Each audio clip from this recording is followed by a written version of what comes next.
J'avais rien à perdre que ma vie. Si c'était uniquement me marier, faire 25 enfants, pleurnicher en épluchant la salade et tout ça, je voulais pas de ça. Dès que je peux, je m'achète la première chose que je peux conduire, à savoir un 50 cm3 Honda. Et je suis descendue à 60 à l'heure jusqu'à la Méditerranée. Et puis je suis remontée par les Alpes et ça a été le début de la fin. Dans mon tour du monde, je suis passée par le Canada, l'Alaska, le Japon. Puis ensuite, je passe en Inde, je remonte jusqu'à New Delhi. Et donc je pense que dans l'inconscient collectif, la différence était associée à une menace et que ma génération a commencé à sortir de cet inconscient collectif pour en créer un autre. Et c'est vraiment un aspirateur, le voyage. Vous êtes dans un endroit qui vous enchante et c'est pas possible que ça s'arrête. Et même si ça devient un peu ennuyeux, brusquement vous allez retrouver un moment ou un endroit ou des gens extraordinaires et le voyage se réinvente sans cesse. C'est magique.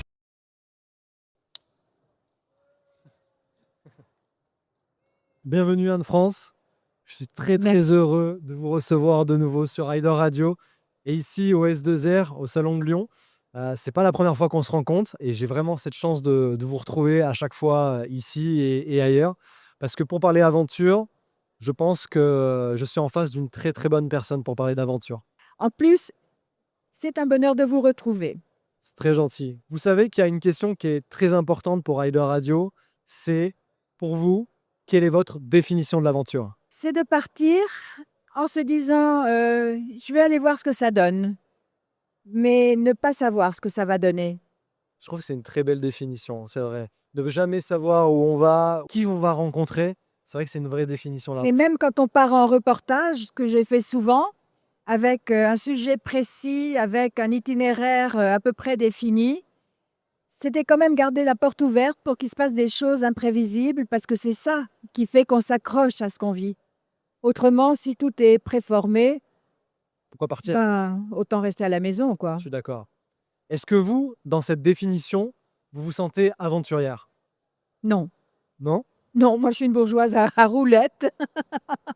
C'est souvent, c'est ça qui est assez étonnant. Souvent, les gens qui ont fait de grandes aventures se définissent pas forcément aventuriers. Et c'est souvent les autres qui vous donnent ce nom. Peut-être parce que eux vivent au fond le rêve qu'ils construisent à partir de ce que nous on a fait. C'est ça qui est assez extraordinaire, c'est que ce que moi j'ai vécu, je suis la seule à savoir ce que c'est. Même si j'essaye de le partager à travers des livres, des articles, la façon dont c'est perçu par des gens que je ne connais pas, qui ont d'autres attentes, d'autres rêves, d'autres bonheurs, d'autres définitions d'eux-mêmes dans leur tête, eh ben, c'est autre chose et tant mieux. Tant mieux parce qu'autrement ça serait un mode d'emploi. Les modes d'emploi, il y a rien de plus ennuyeux. Maintenant qu'on connaît votre définition de l'aventure, pour les très peu de gens qui ne vous connaissent pas, en quelques mots, est-ce que vous pouvez vous présenter? Oh mon Dieu! Quelques mots, je sais que ça va être difficile. Oui, surtout moi. Bon, une éducation bourgeoise, 19e siècle, très comme il faut.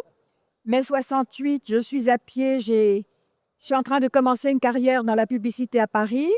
J'ai un très bel amoureux à l'autre bout de Paris, donc c'est pas possible. Donc, comment je fais? Dès que je peux, je m'achète la première chose que je peux conduire, à savoir un 50 cm3 Honda. Et je prenais toujours mes vacances au mois de septembre. Entre-temps, le très bel amoureux, il s'est volatilisé.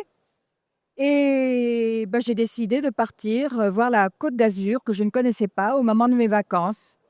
Alors je me suis assise sur mon 50 cm3 Honda. Tous les copains de l'agence m'ont dit: «Mais tu es folle! Tu vas y aller? Tu as quelqu'un avec toi?» «Non, j'y vais seule». «Mais tu es encore plus folle! Ne fais pas ça!» Et je suis descendue à 60 à l'heure, jusqu'à la Méditerranée, que j'ai vue. Et puis je suis remontée par les Alpes et puis je suis allée jusqu'à Strasbourg et puis je suis rentrée à Paris et ça, c'est pendant mon mois de vacances en septembre et ça a été le début de la fin. Début du commencement, non, je dirais, non? Bah, c'est-à-dire que ma vie bourgeoise bien rangée, la carrière, l'appartement, comme il faut, de mieux en mieux et tout ça, j'ai tout foutu en l'air. J'ai passé évidemment mon permis moto que j'ai eu par le plus grand des hasards et puis, bah, à partir de 1972, je suis partie voyager. Et c'est ça qui est assez fort, c'est que aujourd'hui, j'imagine que hiérarchiser toutes les aventures que vous avez faites, c'est quand même relativement délicat, difficile. Mais vous avez fait le Raid Orion, vous avez fait un tour du monde, vous êtes allé en Amérique du Sud, en Amérique du Nord. Aujourd'hui, si vous devez garder une aventure, ça serait laquelle? Je peux pas vous en dire une seule. Je peux vous dire, des moments magiques. D'abord, le raid d'Orion m'a appris tout ce que je détestais, c'est-à-dire les groupes, c'est-à-dire une moto qui était excellente, mais beaucoup trop lourde pour moi. Je suis faite pour voyager seule. C'était sur quelle moto d'ailleurs, Ah bah, c'était, Teston, l'importateur des Guzzi, qui m'avait prêté la 750 de son frère, D'accord. ce qui était merveilleux.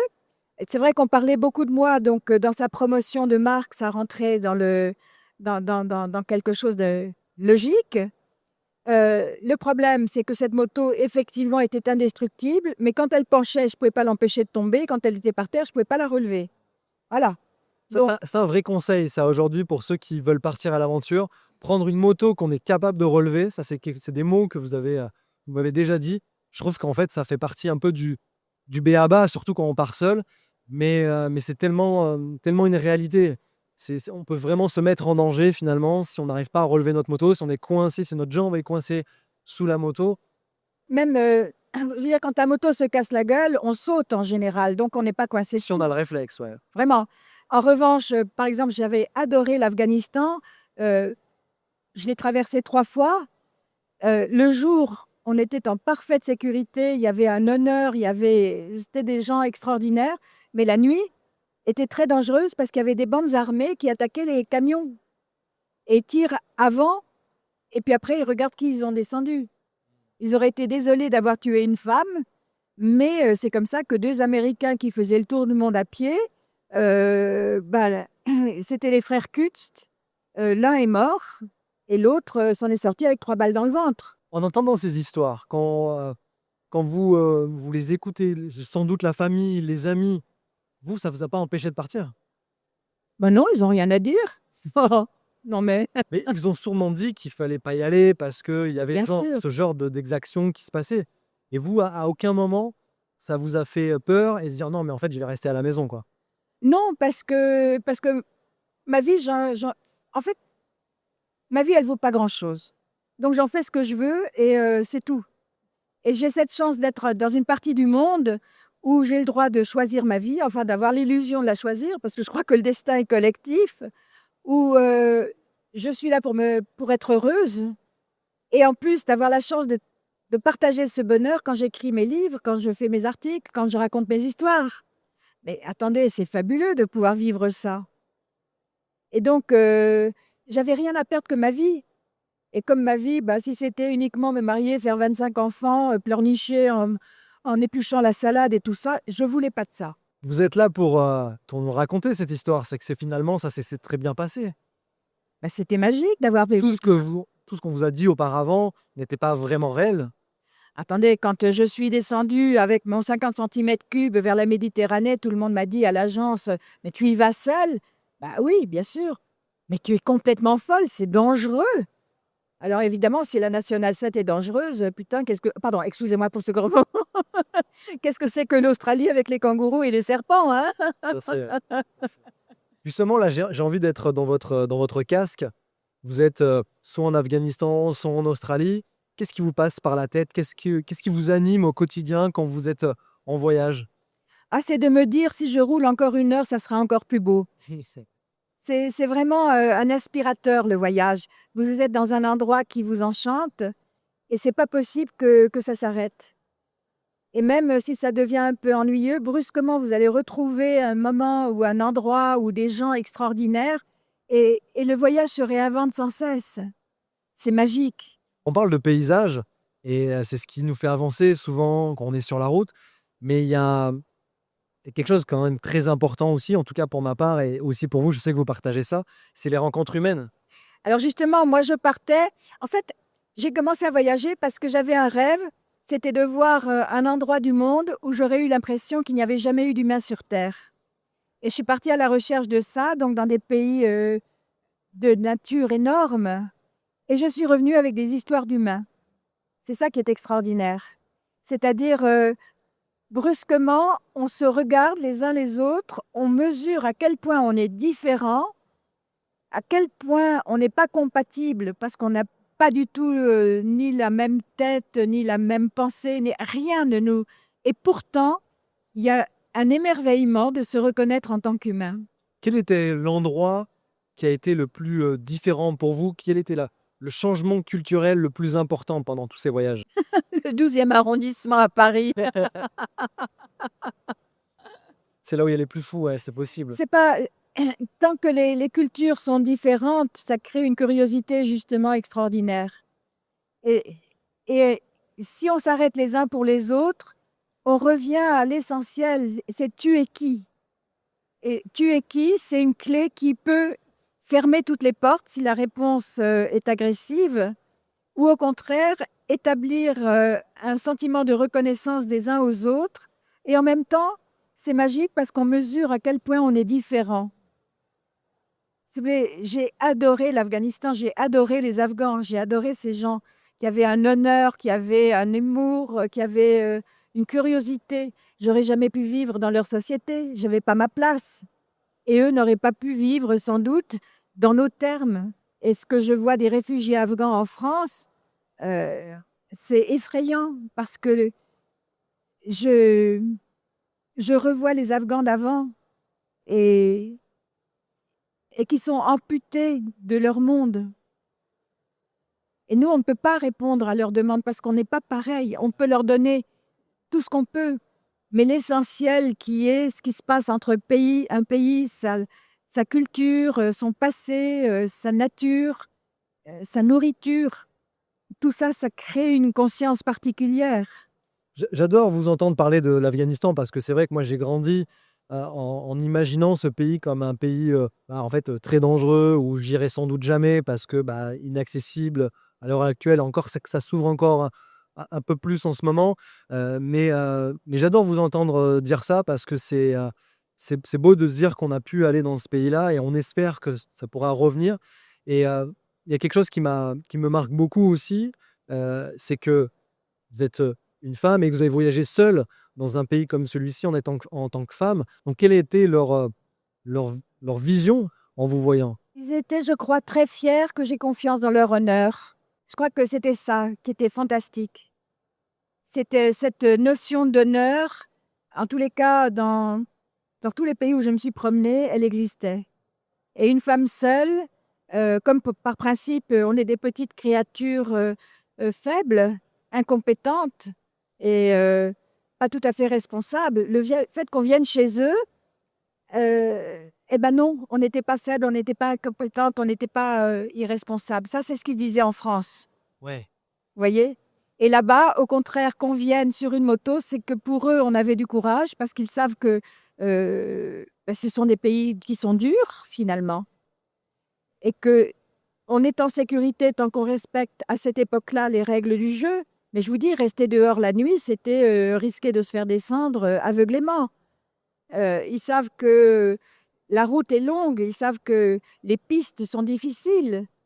Donc, ils ont beaucoup de respect pour la démarche qu'on a.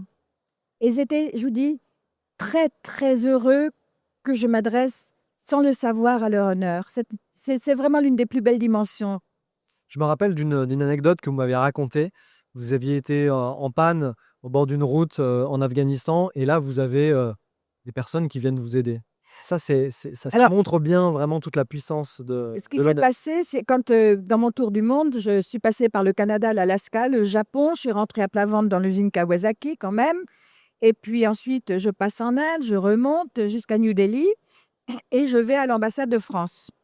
Et à l'ambassade de France, si vous voulez, je m'enregistrais toujours aux ambassades parce qu'en cas d'accident, ben, on savait que j'étais dans le coin, on pouvait me rapatrier et cetera et cetera. Enfin, on peut le rêver et et on me dit à l'ambassade de France, «Mais vous allez rentrer comment?» Ben, je prends le Pakistan, l'Afghanistan, tout ça. «Ah oui, mais c'est peut-être pas une chose à faire». «Pourquoi?» «Bah, vous savez», je dis: «Attendez, quelles sont mes chances?» «Bah, 70-30».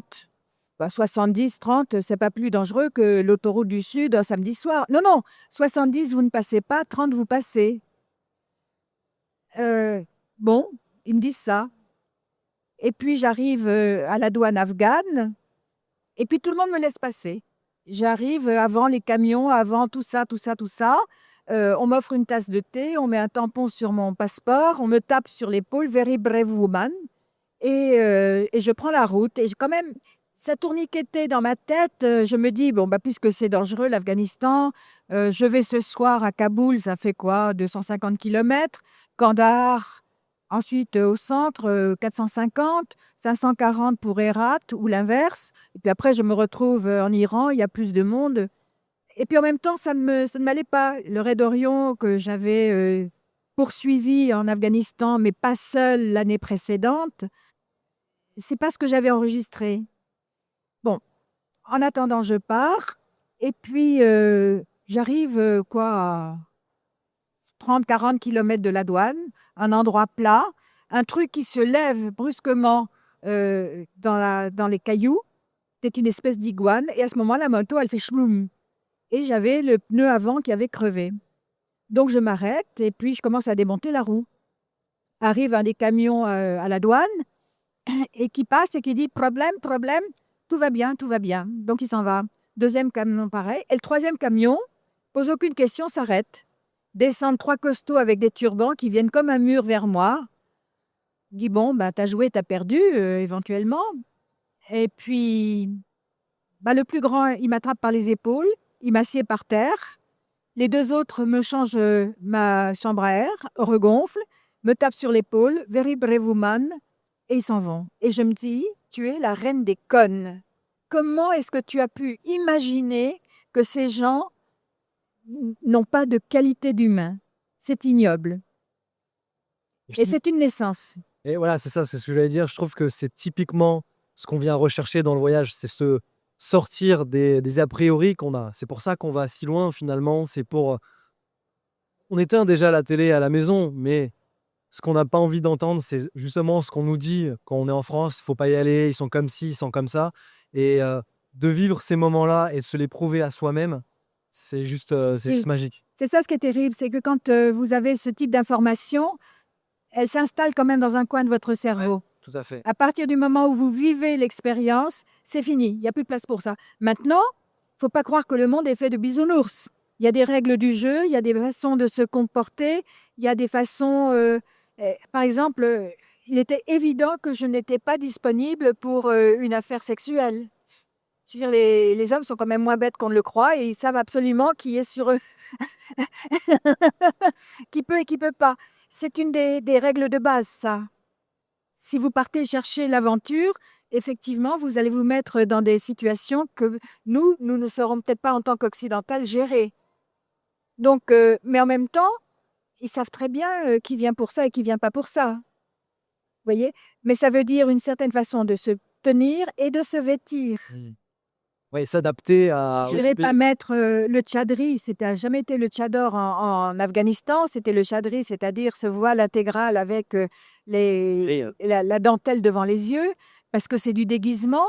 Je suis moi, je viens d'ailleurs et ça se voit.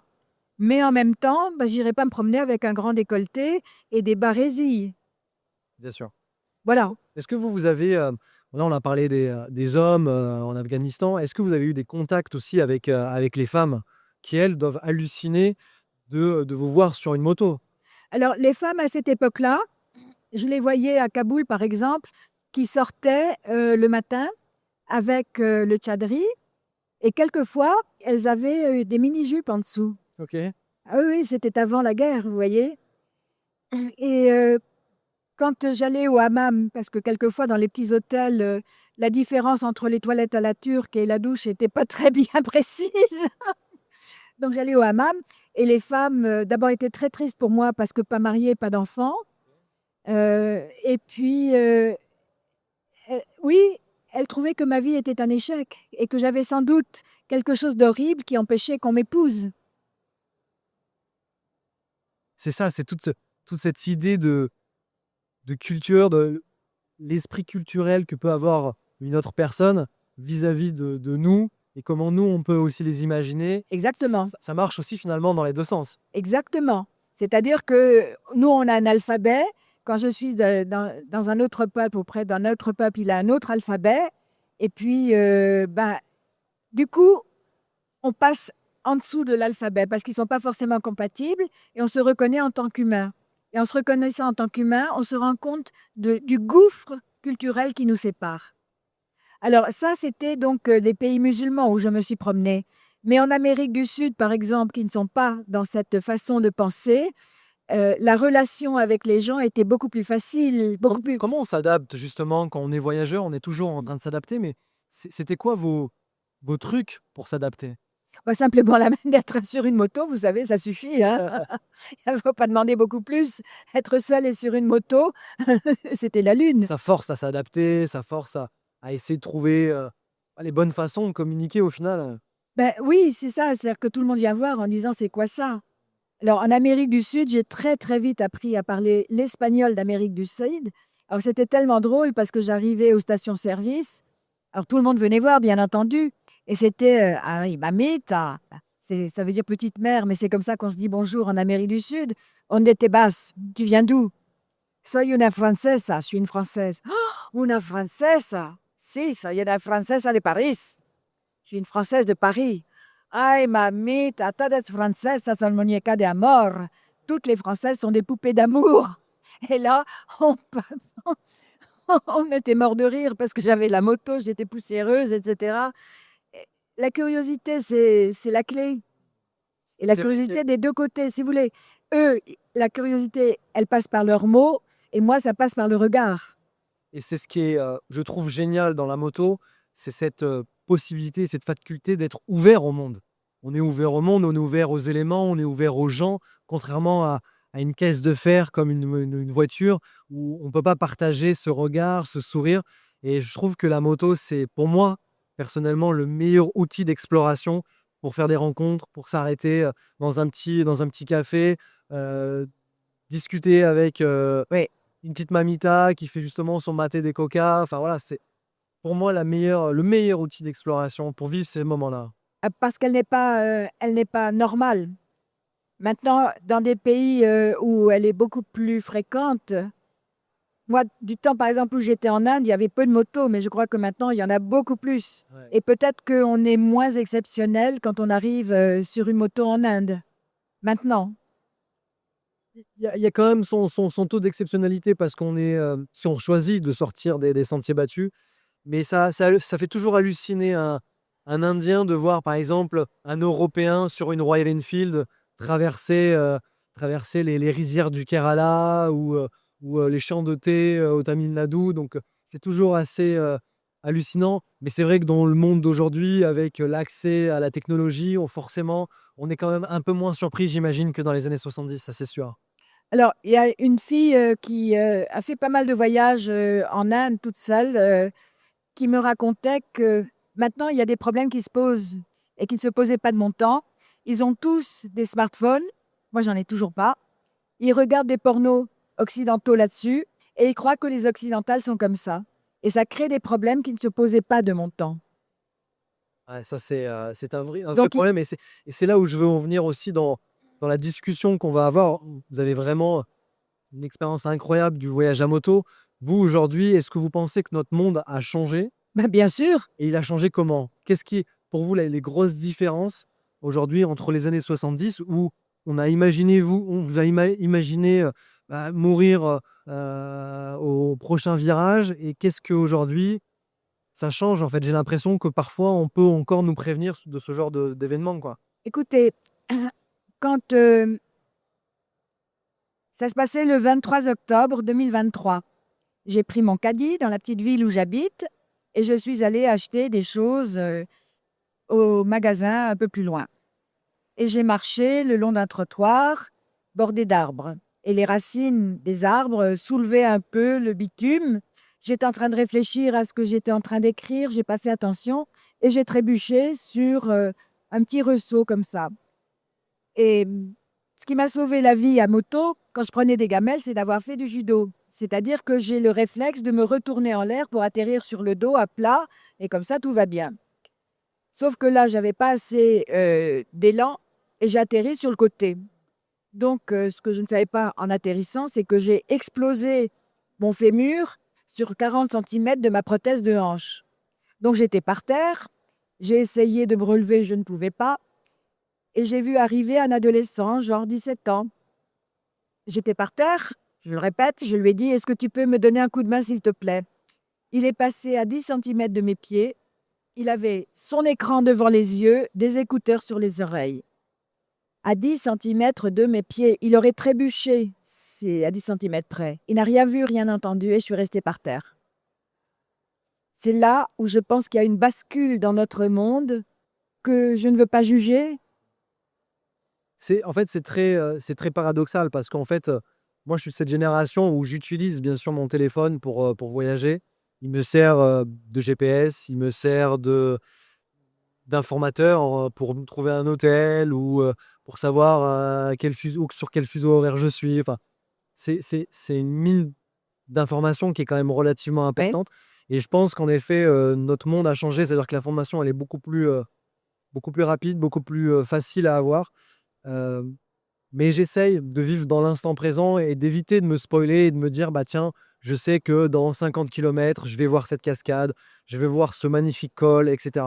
Je pense que c'est quelque chose de très personnel et en effet, il faut réussir à travailler sur ça parce que vu que l'information est très facile à avoir, il faut travailler sur ça. Alors, heureusement, il y a encore quelques zones où il n'y a pas de réseau, où il va falloir se débrouiller un peu tout seul, etc.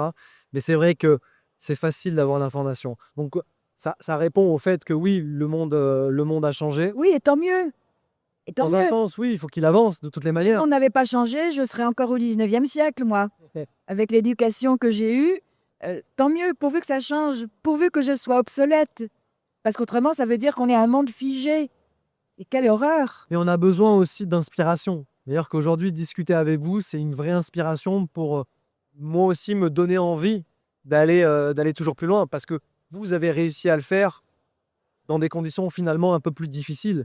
Parce que vous n'aviez pas cette information-là. Donc c'est inspirant et ça donne envie d'y aller. Sauf que c'était pas plus difficile parce que on savait lire une carte. En regardant si ça tournait beaucoup, ça voulait dire qu'il y avait certainement une pente et qu'on allait monter sur une montagne. Mais on n'a pas les mêmes réflexes. Donc on n'est pas tout à fait les mêmes singes. Le monde a changé, mais est-ce que le monde est plus ouvert ou plus fermé? J'en sais rien, je peux pas juger. Ce que je trouve extraordinaire, c'est que, vous voyez, ici, j'ai passé mon temps à rencontrer des gens qui font des voyages fantastiques, qui vont voir ailleurs, qui partent en groupe, qui partent seuls, qui partent sur des motos. C'est un bonheur fou de voir ça et qui en ramènent surtout, des perceptions du monde et d'eux-mêmes. C'est-à-dire qu'on peut faire tout ce qu'on veut, mais qu'est-ce qu'on en fait? Qu'est-ce qu'on- Comment on revient? Comment on revient de tout ça? Vous savez, j'ai vu des gens qui ont fait des voyages fabuleux et qui ont rien vu qu'eux-mêmes en train de conduire la moto. Mais en même temps, là, j'ai rencontré plein de filles qui font des trucs extraordinaires et qui en font quelque chose dans leur tête, ce que moi, je ne ferais pas. J'écris des livres, mais quand je parle avec des gens qui lisent mes livres, c'est pas ce que j'ai écrit, c'est ce qu'ils ont lu. C'est dedans. Donc, tout ce qu'on fait, on le propose et les autres en font ou leur chose ou rien. Mais il y a pas de milieu. Quand on part, on me dit souvent qu'il faut revenir avec quelque chose. Pour vous, quelle est la chose la plus importante quand on revient? Quand on revient sur la terre, pas la terre ferme, mais quand on revient un petit peu à la réalité. Quand je dis la réalité, c'est chez nous. Euh, Qu'est-ce qui est important de prendre, on va dire, quand on voyage? D'ouvrir une bonne bouteille d'un bon vin et de la boire avec les copains. C'est sûr. Ou un bon fromage. Bon fromage. Et ce que je disais, c'était vraiment sur la partie philosophique. Je me dis que quand je voyage, j'ai besoin d'en prendre plein les yeux, mais aussi d'en prendre plein le cœur. Oui. Pour vous, ça a été quoi que vous avez ramené tout ça? Vous avez ramené des souvenirs, des pensées, vous avez réussi à l'écrire en plus. C'est quoi qui vous a marqué le plus? Vous savez, moi je suis donc d'une famille de Parpaillot-Sévenol du côté de papa, d'Alsaciens du côté de maman, mais Parpaillot aussi. Donc une éducation 19e siècle pour que bah, je me marie, que je fasse plein d'enfants, que je dise pas de gros mots, que, etc., etc. J'ai eu cette chance de naître à un moment où le 19e siècle a basculé, où j'ai pu inventer ma vie, etc., etc. Enfin, avoir l'illusion d'inventer ma vie. Ça continue. Ça continue, je continue à inventer ma vie et c'est ça qui est passionnant. C'est une manière de voyager. Mais et en plus de voyager à travers la tête des autres, parce qu'en parlant justement avec tous ces gens d'une autre génération qui voient un autre monde Et pareil, on revient à l'essentiel, c'est-à-dire peut-être notre ADN d'humain. Et c'est ça, moi, que j'ai appris. J'ai appris que j'appartenais à une planète et à une humanité, et non pas seulement à un peuple. Et dans ce peuple, pas seulement une strate sociale. Cela dit, on était très bourgeoisement fauchés. Faut pas croire, on vivait pas dans un château. Mais ça m'a rendu service parce que je sais recevoir 5 personnes pour 3 francs 6 sous.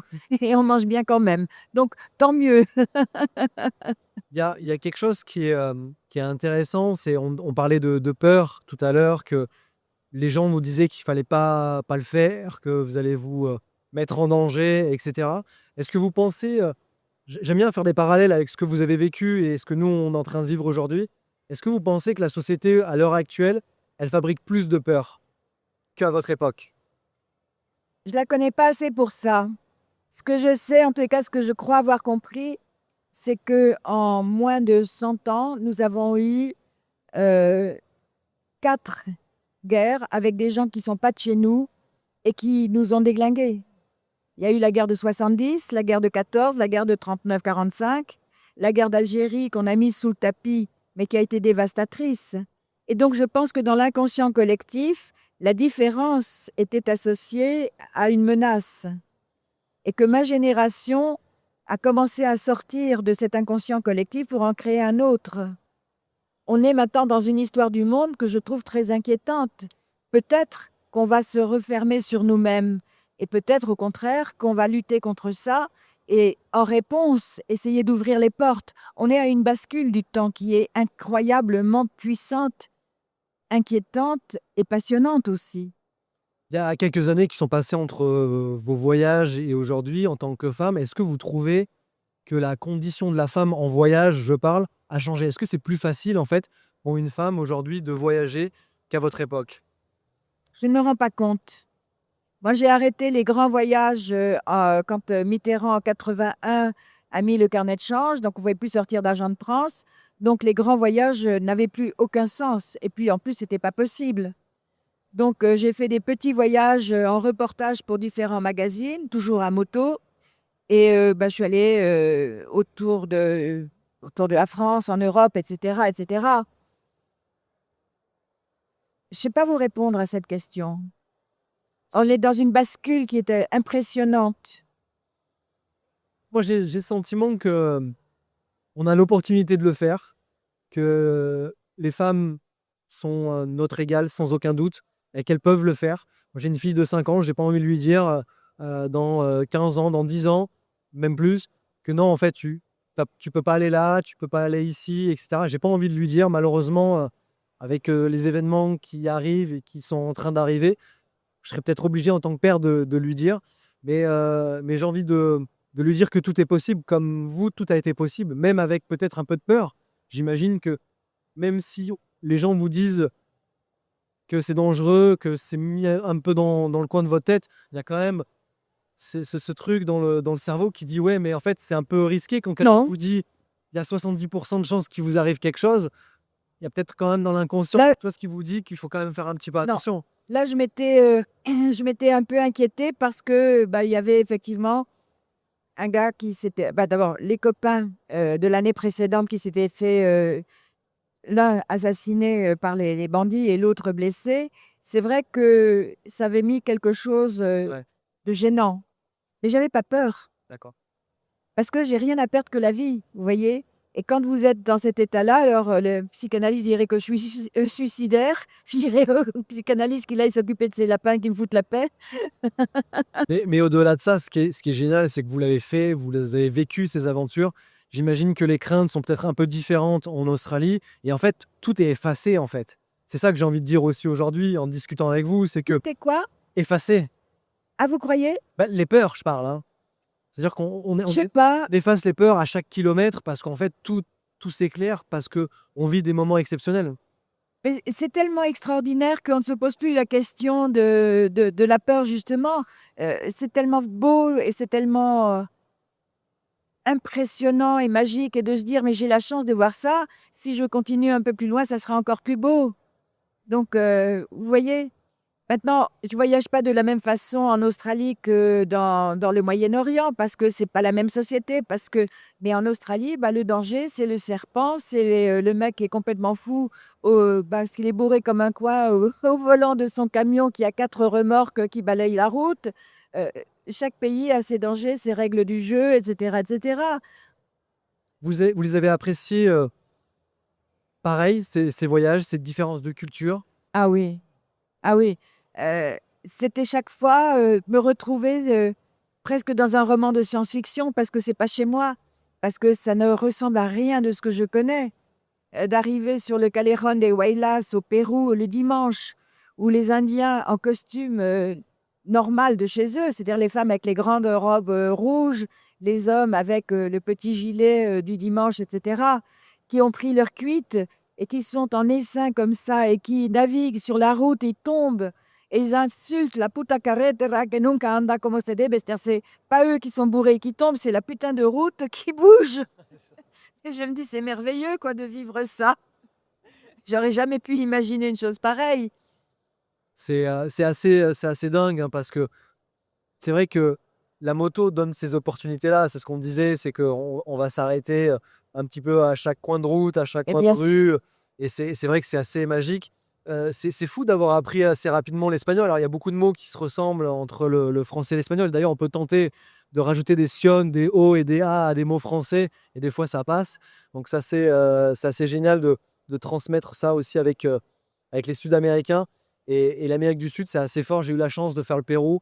Et il y a quelques années et je trouve que traverser Cusco et rouler sur les pavés et en sachant que des Incas ont foulé aussi ces pavés, c'est tellement chargé d'histoire ah oui. que là, je vous en parle, j'ai vraiment des frissons parce que c'est tellement mystérieux. C'est un pays qui est très très fort en émotion. Et la musique est tellement belle. Ouais. Et c'était l'époque des groupes qui s'appelaient Inti Illimani, le Kiarkas, Sawa Andina. Cette musique était d'une beauté. Et alors, on m'avait volé mes appareils photo quand je suis arrivée à Cusco. Je suis restée 40 jours sur place en attendant qu'on me renvoie un dernier appareil parce que j'avais besoin de vendre mes articles. Vendre mes articles sans photo, c'était pas possible. Et donc, je me suis liée d'amitié avec plein de gens à Cusco et en particulier la bande d'un petit hôtel dont j'ai oublié le nom et qui faisait de la musique. Et moi, je jouais de la guitare. Et un dimanche, on est partis ensemble dans la montagne, à 4 ou 5, et on a joué de la guitare au milieu de nulle part. Et c'était magique. Et quand on a tourné la tête, il y avait toutes les vaches du coin qui s'étaient mises autour de nous pour nous écouter. La musique, c'est beau aussi, c'est un beau vecteur de Oh, rencontre. Ouais. quelle merveille. Entre la moto et la musique, vous êtes pas mal pour faire des rencontres, hein. Et en plus, je tricote. En plus. Enfin, je tricotais, je peux plus maintenant. On va imaginer quelque chose. On est en 2026. Où vous iriez aujourd'hui? Ah, si je pouvais connaître l'Asie centrale qui m'était interdite, aller en Mongolie, aller dans tous ces pays, ça aurait été un rêve. Moi, j'avais pas le droit Pourquoi vous n'aviez pas le droit? parce que c'était le bloc soviétique, je pouvais pas y rentrer. Ouais, ok. C'était interdit. Donc la Mongolie, vous voyez tous ces pays maintenant où je vois des gens qui y vont, qui s'y promènent.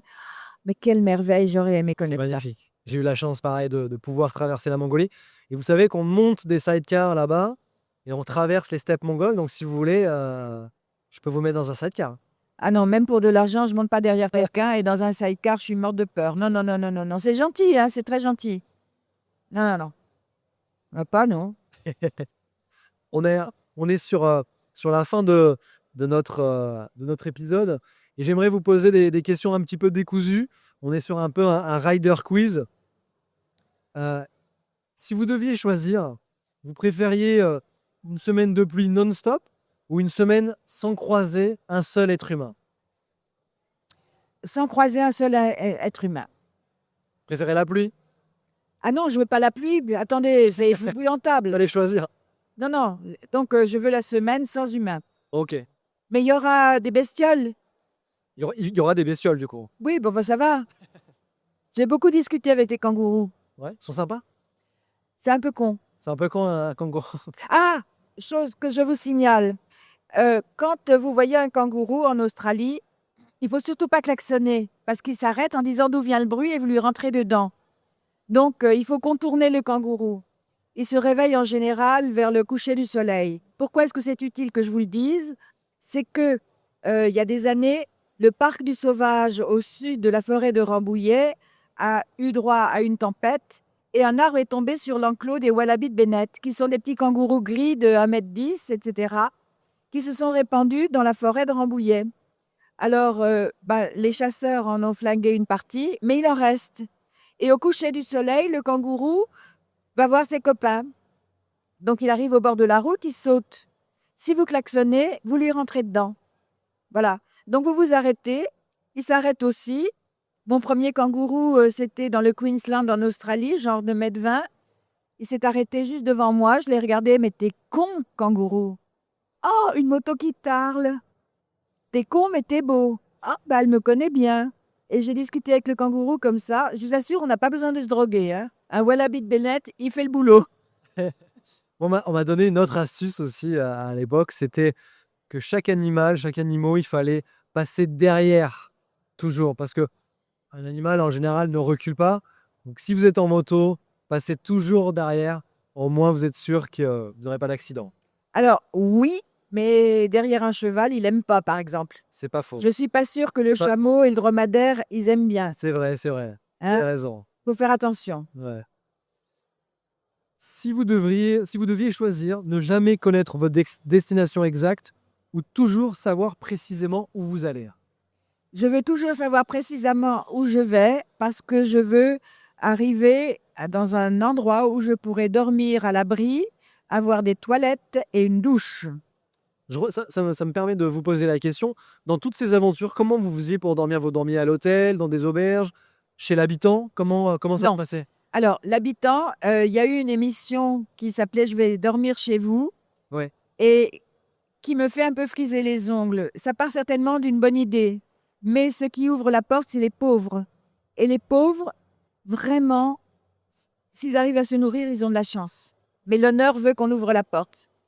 Et donc, faut pas faire ça. Nous, même fauchés, on peut toujours s'offrir une petite auberge ou camper dans le jardin d'un hôtel. Alors, j'ai dormi 2 fois chez l'habitant, une fois au Pakistan parce que l'hôtel était très très glauque et je suis allée à l'école. Et donc, le directeur de l'école était propriétaire, c'était un bon bourgeois de la ville. Ils m'ont logé chez eux, effectivement. J'ai passé une soirée délicieuse avec eux. C'était monsieur et madame Khan, K-H-A-N. Et vraiment, c'était merveilleux. Ça m'est arrivé de nouveau en Bolivie, dans un petit patelin qui s'appelle Bitiche, qui est vraiment le cul du monde dans les montagnes. Il y avait un hôtel, et encore plus glauque que celui que j'avais vu au Pakistan. Donc, je suis allée à l'école et j'ai demandé à dormir dans la salle de classe. Imaginez-vous que là, c'était des gens, un couple avec 2 enfants qui m'ont accueilli. Le dîner, c'était de l'eau qu'ils sont allés chercher dans le rio avec des herbes du jardin et des coquillettes. C'est tout. Ils étaient pauvres. Une fois qu'on a dîné, j'ai demandé à dormir à la salle de classe. Ils ont exigé que je dorme dans leur lit et sont allés dormir dans l'autre pièce avec les 2 enfants. Le lendemain matin, j'ai mis les bagages sur la moto et je leur ai dit, écoutez, si j'avais été dans une grande ville, j'aurais été vous acheter un bouquet de fleurs pour vous remercier. Mais il n'y a pas de fleuriste à Bitiche.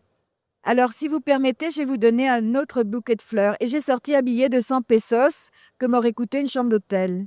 Mais j'étais gênée de leur donner de l'argent parce qu'ils m'avaient accueilli avec le cœur. Et eux étaient gênés aussi, mais elle a pris l'argent parce qu'ils en avaient besoin. Et on s'est regardé, on s'est parfaitement compris. Et lui, il m'a dit, Mira, attends. Il a foncé dans la maison, il est revenu et il m'a apporté un soldat de plomb. Le soldat de plomb, c'est un petit cheval avec un indien dessus. Et pour faire bouillir la marmite, il peignait des soldats de plomb pour un marchand de jouets. On s'est regardé, on a parfaitement compris. J'ai ramené le soldat de plomb à la maison. Et je me suis dit, c'est trop beau cette histoire. Quand je vais mourir, ce soldat de plomb, il va partir à la poubelle peut-être. Eh bien, imaginez-vous qu'il y a un musée de la moto aux États-Unis, dans une petite ville dont j'ai oublié le nom, qui m'avait contacté et j'ai envoyé à ce musée la combinaison avec laquelle j'avais tourné en Amérique du Sud, je ne sais plus quoi, et le petit soldat de plomb qui est dans le musée, à Clarksville, dans l'Ohio. Voilà. Pour l'éternité. C'est génial. Et ça, je suis contente. Bah ouais, vous pouvez être très fier de ça. C'est très intéressant ce rapport que vous avez par rapport à l'argent, parce que quand on voyage, en effet, je pense que ça efface toute, qu'on se fait aider par quelqu'un parce qu'on a été en panne, parce que Oui, sur plein de sujets, ça peut arriver. Et c'est vrai que donner de l'argent, pour ce service-là, ça efface toute bonté, en fait, entre humains. oui, C'est-à-dire que c'est un service qu'on a payé alors qu'on oui, veut juste rencontrer la personne, et je trouve que donner de l'argent, ça efface un peu tout ça. oui. Et je pense qu'on peut rendre, cette gentillesse par un autre acte de gentillesse en passant du temps avec les personnes, en Oui, mais quand ils ont du mal à se nourrir, si vous voulez, la gentillesse ne met pas la viande non, sur le plat. bien sûr, non mais c'est sûr. C'est pour ça que autant je pense que le type qui faisait cette série d'émissions, peut-être les défrayer après, mais ceux qui sont partis sur ces traces n'ont pas forcément pensé à ça. C'est vrai, c'est vrai. Mais c'est un vrai sujet Oui, justement quand je voyage, parfois, quand on traverse des contrées comme à Madagascar, il y a des enfants qui mendient et tout ça, et les gens que j'emmène en voyage, parfois ont tendance à vouloir donner par exemple des bonbons, ou des stylos, des choses comme ça. Mais en fait, ce que je leur dis, c'est contre-productif parce que, bah, déjà, ça peut être des problèmes de santé. Aujourd'hui, donner des bonbons à un enfant qui en a pas l'habitude, ça peut être des problèmes gastriques derrière, ça peut être des problèmes de dentition, heu et ça, il faut pas le faire. Par contre, c'est vrai que si on n'a pas le temps, bah, il faut imaginer revenir ou repasser du temps avec ces gens-là, faire des choses, et aujourd'hui, voilà, c'est quelque chose qui est important, et ça crée de la mendicité. Parce qu'aujourd'hui, bah, on va repasser, forcément, ça va être naturel pour eux, bah, de tendre la main et de dire: «Bah, ouais, mais en fait, la dernière fois, vous êtes passé, bah, maintenant, je veux exactement la». oui, mais à la limite, si ça leur permet de manger, Comment? je dis à la limite, si ça leur permet de manger, C'est ça qui est difficile, c'est vraiment cette balance, cet équilibre qu'il faut réussir à trouver, ouais, oui. tout à fait. Hem, Vous préférez tomber en panne au milieu de nulle part ou dormir chaque nuit au même endroit? On va dormir chaque nuit au même endroit. Attendez, s'il y a des serpents ou des crapauds. Alors, il y a une question qui est intéressante. Qui aimeriez-vous écouter sur ce podcast qui est Rider Radio? Mais vous, mon cher ami, Ah ouais, bah, je pourrais un jour passer, sur mon propre podcast. Il faudrait que vous m'interviewez alors du coup. absolument, Eh on bah, va écoutez, on préparer fait comme tout. ça. La Absolument. prochaine fois, c'est vous qui m'interviewez. OK? Eh ben, vous allez voir. Ah! Et quel est le conseil que vous pourriez donner à quelqu'un, une petite fille, un homme qui voudrait partir très loin, qui voudrait vivre un voyage, qui voudrait vivre ce genre d'aventure que vous avez vécu? Quel est le conseil que vous pourriez lui donner? Faire du judo pour apprendre à tomber de la moto. Merci Anne-France Hauteville, on va faire ça. Dès qu'on tombera, on pensera au judo, on pensera à vous. Merci pour tout. Merci de partager ces moments-là avec moi, avec nous. C'est très précieux, de savoir que vous avez pu, voyager à travers le monde et nous partager ces expériences-là, ces anecdotes. Et personnellement, ça me donne encore envie de découvrir ce monde. Vous savez, un bon interview, ça vous fait bouger la tête. Et grâce à vous, vous me posez des questions auxquelles je ne m'attends pas et ça me force à ranger tout ce que j'ai dans le cerveau dans un autre ordre. Donc grâce à vous, je me sens moins vieille tout d'un coup. Bah, je tiens à vous féliciter parce que vous avez une mémoire incroyable, des noms des villes, des personnages, c'est quand même Ah assez oui, mais fort. attendez, j'étais dans un état, chaque fois, j'étais amoureuse du monde quand je me promenais. On n'oublie jamais un premier baiser, d'autant plus que je l'ai foutu mon nez dans l'œil, alors vous pensez? Donc c'est le même état où c'est magique. On ne peut pas oublier. Je comprends tout à fait, je partage totalement. Encore merci, vous étiez sur, Rider Radio, ici, au S2R à Lyon. L'épisode, on va pouvoir le retrouver, en podcast, on va pouvoir le retrouver sur, Deezer, Spotify, de la technologie, hein, mais ce qui est génial pour le coup parce qu'on peut vous écouter partout, et aussi sur YouTube. Donc, merci encore Anne-France, et on se dit à l'année prochaine du coup, ou même avant j'espère. Ah bah, j'aimerais bien. Merci, à très bientôt. Au revoir. Merci.